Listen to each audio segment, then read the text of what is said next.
asas form dalam HTML. Form ni adalah seborang untuk user isi maklumat. Bila kita buat satu laman web, nak minta pengguna isi data apa-apa, kita akan buat form. Di situ beberapa benda boleh terima. Sebenarnya dalam form ni ada banyak lagi guna HTML ni. Tapi saya cerita yang asas saja. Yang pertama, input text. Dia ada satu kotak, orang boleh type dalam tu apa-apa saja. Simbol, huruf, nombor, semua boleh. Input number sama juga, tetapi untuk masukkan nombor semata-mata. Yang ketiga, text area. Macam input text, ada kotak untuk type, cuma bezanya input dia boleh type sebaris. Text area boleh banyak baris. Sesuai untuk nak buat ayat panjang-panjang, nak buat karangan, nak buat alamat, nak kena enter dalam tu boleh. Input radio. Radio ni dia macam ni, dia ada bulat-bulat ni, pilih. Untuk pilih salah satu, kita bagi beberapa option untuk orang pilih, ambil mana satu. Checkbox. Checkbox pula ada kotak untuk orang tick. Yang ni dia boleh pilih banyak. Kita bagi banyak-banyak tu, beberapa pilih lah. Kalau macam input radio ni, contoh radio adalah jantina. Dia kena pilih salah satu. Ataupun negeri. Salah satu dia dilahirkan di negeri mana. Tak ada serentak satu waktu dia lahir di dua negeri. Dia dilahirkan di Terengganu dan juga di Perlis serentak ada. Tapi checkbox boleh. Contoh kata hobi kan. Dia minat mancing. Waktu yang sama dia juga minat apa bola. Boleh. Jadi checkbox kita gunakan untuk macam tu. Select the option. Select the option ni macam dengan apa radio, iaitu boleh pilih satu. Tapi dia ni berbentuk drop down list. Bila kita klik, dia keluar senarai, kita pilih salah satu daripada tu. Dalam sekali saya nak cerita ini adalah button. Button jadi kotak button, butang tu kita boleh klik di situ. Okey, kita tengok coding dia nah.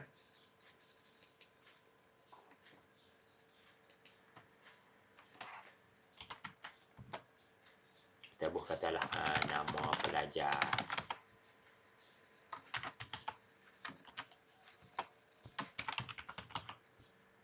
Input.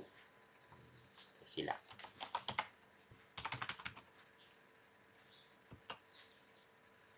Input dia lagi banyak ni. Banyak saya tadi ni banyak. Input type sama dengan text, name sama dengan nama pelajar. ID, kalau kita perlukan ID kita buh. Nak guna kat CSS ke JavaScript, kalau tak ada guna apa tak payah buh lah, biar tu aja. Itu adalah dia keluar macam ni. Kotak boleh type satu.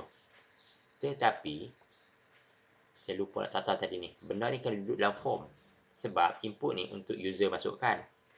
Kemudian maklumat akan dihantar ke satu file lain. File berikutnya akan terima data ni dan proses. Yang itu cerita server side. Kita gunalah apa-apa programming language lain macam PHP ke, Java ke, .NET ke, apa-apa untuk nak proses balik data ni. Tapi nak hantar ni mesti guna form.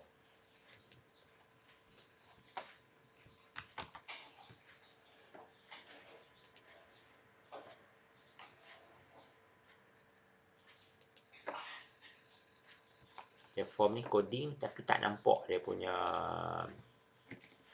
hasil dekat browser. Kalau reload pun tak nampak apa berlaku, macam tu juga. Form action, ni sana apakah nama file yang akan terima. Contohlah kata simpan PHP. Method dia post. Method ada dua jenis, post dengan get. Yang ni post ataupun get. Kalau tak dinyatakan, kalau tak ada method macam tu, dia anggap sebagai get. Kalau buh get pun sama jugalah. Tapi diutamakan, digalakkan bubuh post. Sebab beza dia, kalau kita hantar guna get, dia akan ada dekat URL ni. Akan nampak. Kemudian bila dia ada kat sini, maka dia terhad. Sini dia boleh sampai dekat 255 huruf je, tak boleh banyak-banyak. Kalau guna post, dia lebih banyak lagi. Dan dia pula boleh upload file yang besar melalui post tu. Dan kalau kita buat login, Kalau naikkan URL tu orang boleh nampak dah password. Sebab tu kena guna method sama dengan post. Tu yang biasa digunakan. Okay, kemudian barulah kita ada yang ni. Input type sama dengan text untuk masukkan ni. Okay, selepas daripada untuk masukkan apa teks, kita buat nombor pula macam mana. Input and number. Okey, input teks sama dengan number. Nampak beza sini ada bentuk ni.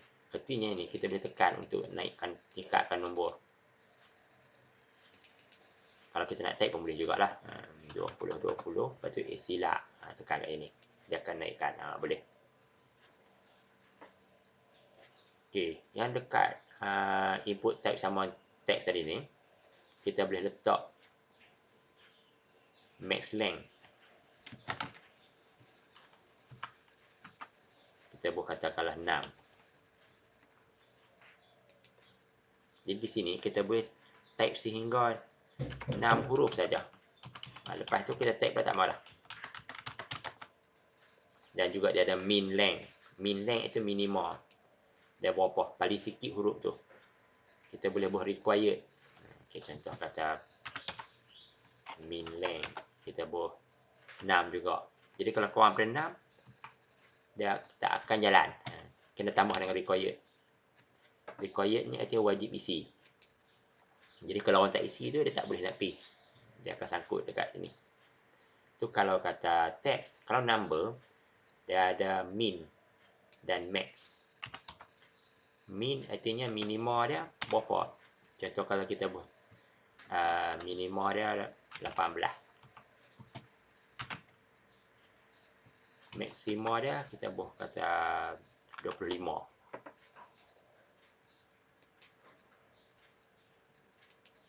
Nampak tekan turun bawah dia paling dia tak terus terjun sampai 25 sebab nak tekan naik atas tak boleh lebih. Turun boleh. Tapi tekan 18 saja. Tu tekan pula tak maulah. Naik boleh.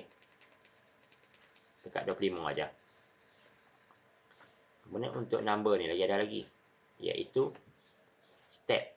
Kalau hak asal ni 2 ni dia angka integer saja. Kalau kita buat step, kita nak dia bergerak sebanyak berapa. Contoh kata step 2.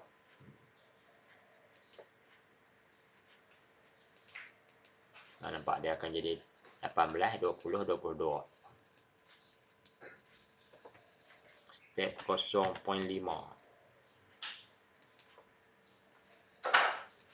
Nampak dia bergerak sebanyak 0.5. Yang tu kalau klik. Macam tu kalau kita type pun, kalau kata kita bubuh required, kita habaq step 2, maka dia minta nombor-nombor genap saja, tak boleh nak ni. Kalau kita nak bubuh ikut suka apa-apa nombor puluhan, kita kena buat step ini. Macam tu. Okey, tu untuk nombor. Text area pula.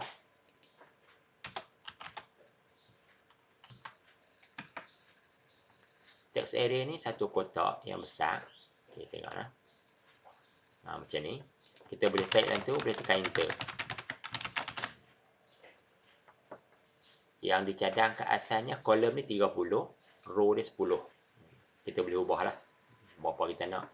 Ataupun kalau tak mahu guna HTML, ubah guna CSS. Buat style, width, height tu terpulang pada kita lah, berapa pun.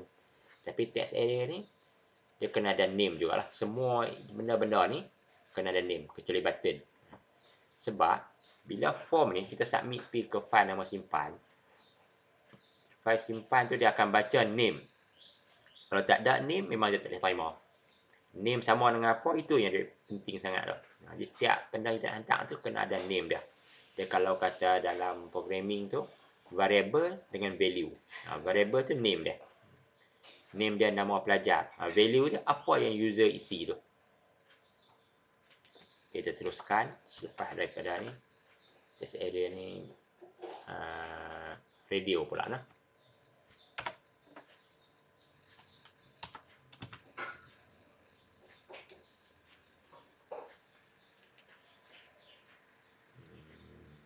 Lelaki.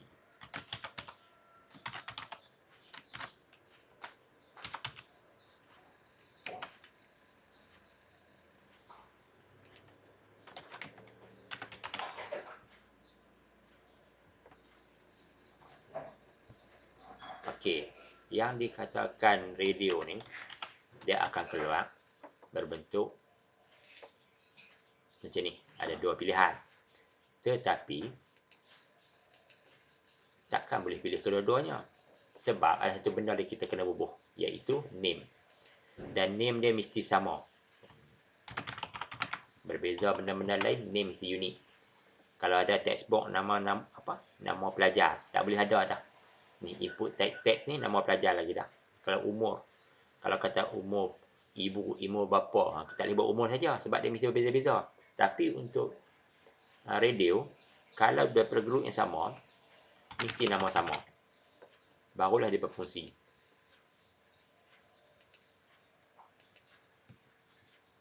Dia akan pilih salah satu saja.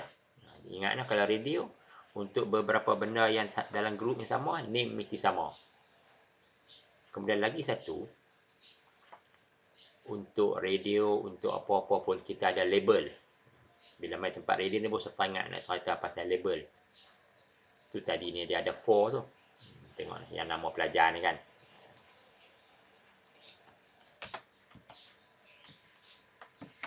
Label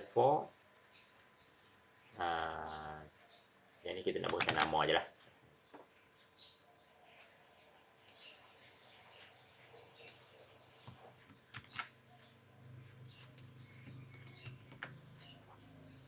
Okay, kemudian yang ni nama ni, input ni, di mana-mana kawasan, selepas kata input, dan mana-mana selepas required, kalau Fahmi tak kisah, asalkan dalam kawasan input tu kita buat ID. Nama. For ni, dia akan cari ID. Okay, saya tunjuk lah. Bila klik pada nama, dia akan masuk ke situ. Tapi lah ni lelaki wanita tak buat lagi kan. Kalau klik pada wanita tak ada apa berlaku. Kena klik betul-betul pada radio tu. Maka di sini kita akan guna label juga. Sini. Satu cara kita buat macam ni lah, guna for. Satu cara lagi, kita letak label di luar dah.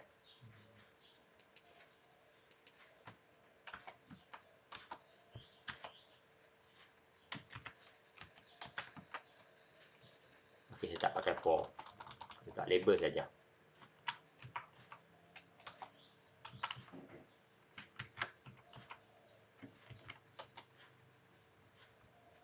Tunjuk lelaki saja dulu lah. Nampak biasa klik pada perkataan lelaki, dia akan pergi. Bagi orang wanita, tak pergi sebab tak habaq. Itu peranan label. Jadi biasanya kita akan bubuhlah semua yang mana kita tulis dia punya caption dan keterangan dengan kotak tu kita boleh label supaya kalau orang kita tekan kena tani pun dia tuju situ. Dia masuk dalam kotak tu. Tasmin dia duduk dekat, duduk jauh pun boleh. Tapi for tu dia akan cari ID. Ingat label dia ada for. Dia akan cari ID. Di sini kita guna ID. Walaupun kita tak pakai ID tu dalam dalam JavaScript ke dalam style ke, tapi kita perlukan untuk for. Dan ID ni mesti unik. Jangan ada banyak sangat nama ID. Satu je. Kat sini nama aja. Tempat lain kena pakai perkataan lain pula. Okey, lepas daripada radio, checkbox pula. Input. Dia di atas huruf C. Ni dia checkbox. Kita tulislah perkataan apa-apa situ. Bola.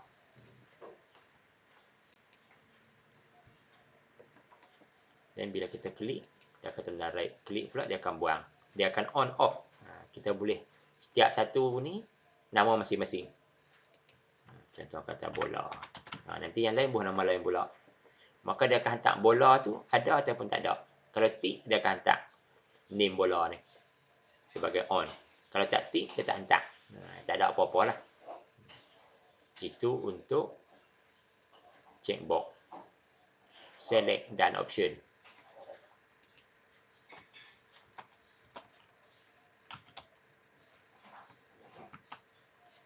Select, sama je kena ada name, eloknya ada ID kalau perlu. Dalam tu ada option. Option dia ada value. Apa yang dia bawa. Sebagai contoh kita buat kata 09 per list. option 02 Kedah. Kita tengok macam ni. Klik, dia akan keluar. Ni apa maksud kata option tu. Dia tak perlu BR tadi kita sambung terus pula.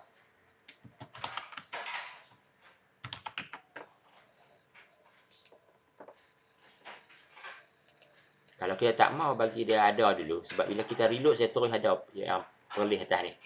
Maka mula-mula kita buat option kosong je. Option, tak tulis apa-apa. Jadi benda pertama dia nampak, tadi sebab apa?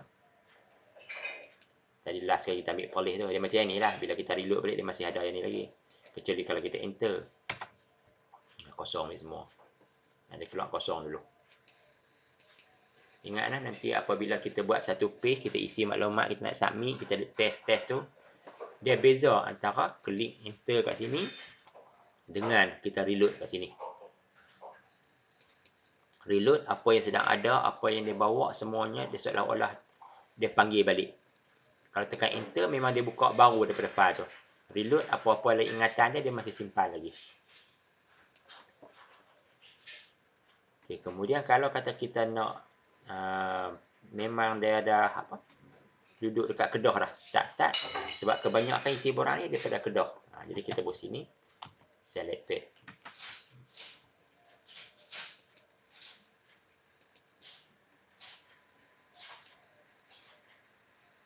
Tak jadi.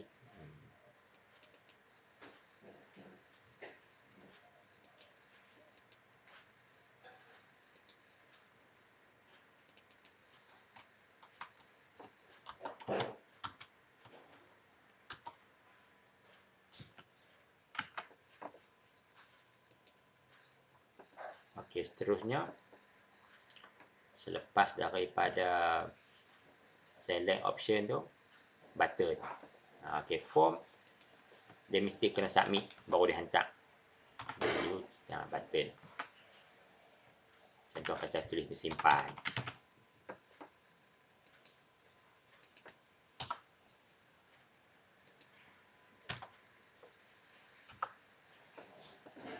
Lupa tadi yang tak jadi tadi ni. Sebab saya reload, dia kena enter baru dia ambil yang asal. Kalau reload, maka dia akan baca yang lama, yang last kali perlih. Reload, dia akan dalam memori dia masih ingat perlih tu. Tapi kalau klik enter, maka dia akan ambil daripada mula balik, daripada form kosong balik. Sorry tadi, untuk heran awak tak jadi selected. Tapi baru cerita aja. Kata dia tu adalah tentang benda tu disimpan dalam memori. Okey, selected tu artinya dia akan anggap ini adalah pilihan utama kita. Lepas tu kalau orang nak ubahlah, boleh. Okey, yang button simpan ni pula, button dia ada 3 jenis. Button, type. Dia ada itu, button, reset dengan submit. Kalau button sama dengan submit, maka bila kita klik button ni, form dia akan hantar pergi ke tempat lain. Kita tengoklah biasa klik simpan ni, bagi besar lah. Nak tunjuk kat, tapi tak nampak kat atas ni. Bila klik simpan ni, sebut tadi sebab kita buat required tadi. Dia kena isi.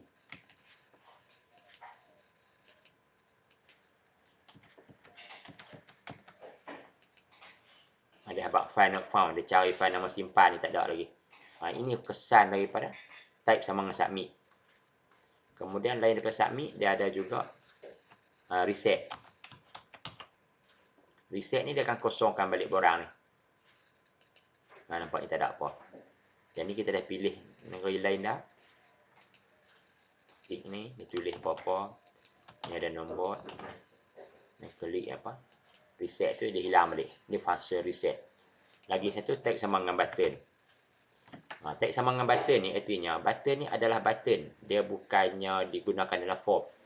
Memang saja luar daripada form kita nak buat button, kita nak buat on click ke apa-apa yang lain, maka kita buat tag sama dengan button. Maka dia tak akan berfungsi sebagai button kepada form tersebut. Macam ni tadi apa reset ataupun apa submit. Ni kalau klik simpan, tak reload ni. Okey, ni kalau klik simpan, tak dia apa-apa sebab dia adalah button. Okey. Okey, itulah antara beberapa benda asas dalam form.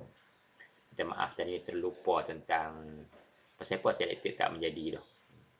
Jadi yang tu memang penting kita kena faham bahawa browser kita dia akan simpan dalam memori apa yang kita dah isi. Jadi kalau kita reload, dia pegang hak lama tu.